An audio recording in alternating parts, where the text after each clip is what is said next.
We all like going to the big stadium, arena or festival gigs. They're big, they're loud, they're exciting, feels like a real event. And I've seen quite a few bands myself in these types of environments, you know, Springsteen, the Stones, Dylan, Madonna, Zappa, and many others. Deep Purple's another one. But one of the most memorable gigs that I can remember is watching a Spanish guitar recital in a church in Majorca. There's basically just 3 guitarists in a very small space, indeed with a small audience, and with almost a silent backdrop.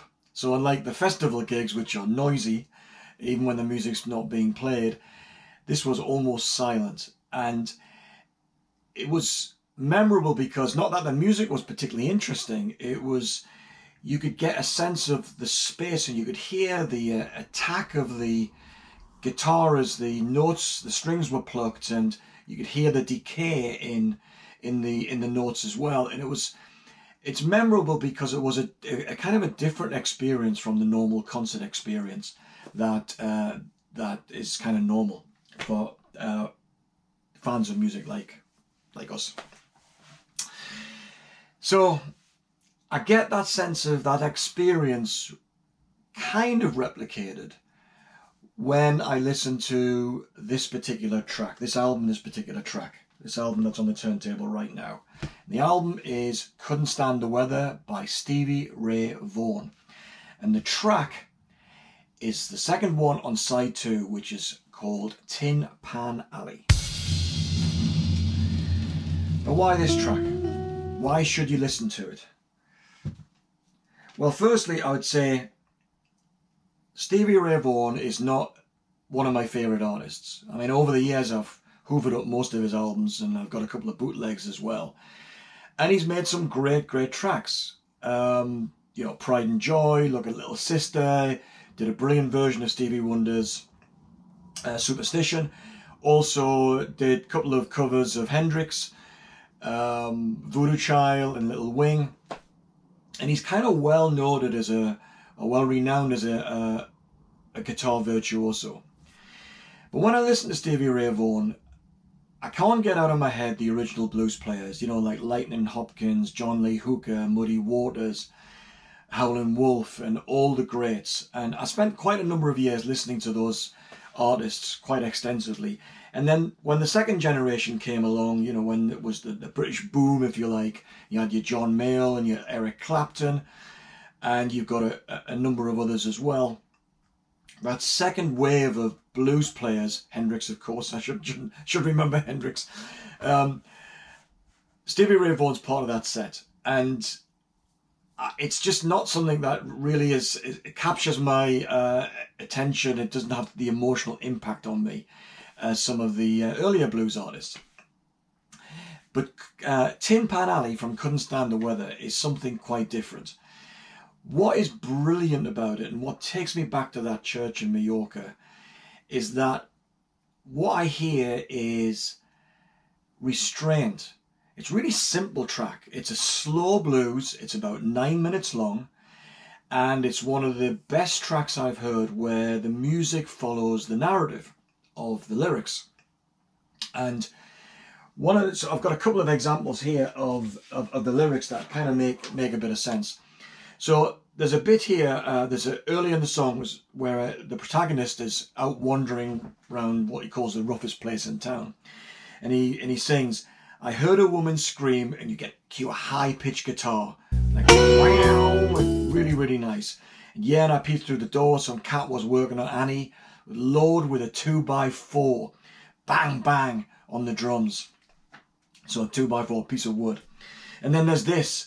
I heard a pistol shooting, there's a smack from the drums and the guitar. Yeah, and it was a 44. A loud, low rumble from the drums and the bass.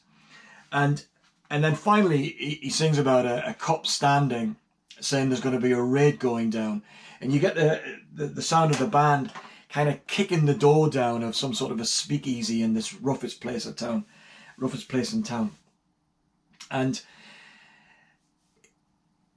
it demands a degree of concentration. Now, one of the things that I've had over the years, what's been interesting to me is like hi-fi. So eBay has been very kind to me.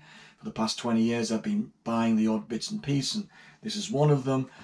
And I'm always searching for an improvement in the sound that gives me that sense of realism.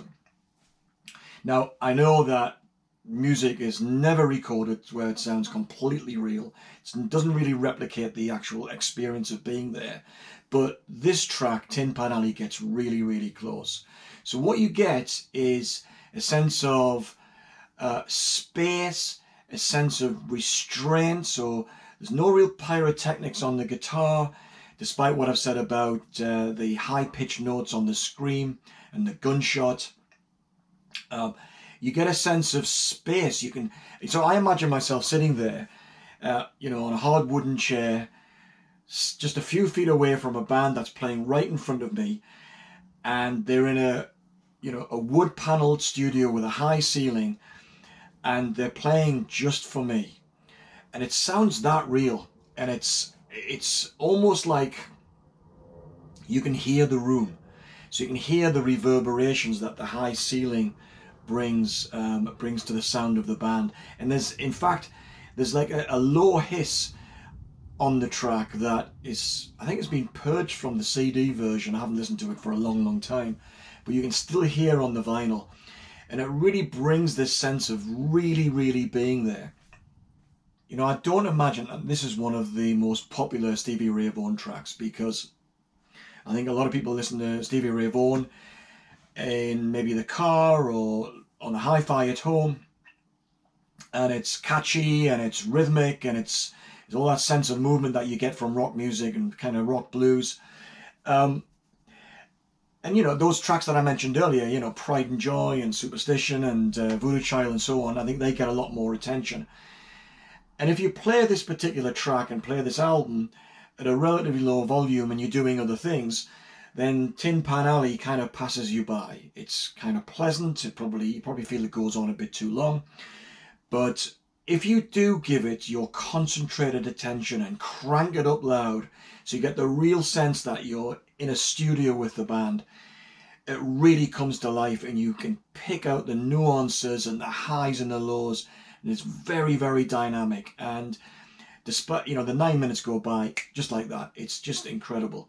So if you like blues, if you like concentrated listening, and you really want to kind of get that sense of realism, then Tin Pan Alley is the one to seek out. So I hope you've enjoyed this video and my little explanation of Tin Pan Alley and why I recommend it, and I'll see you on the next video. Thanks for watching.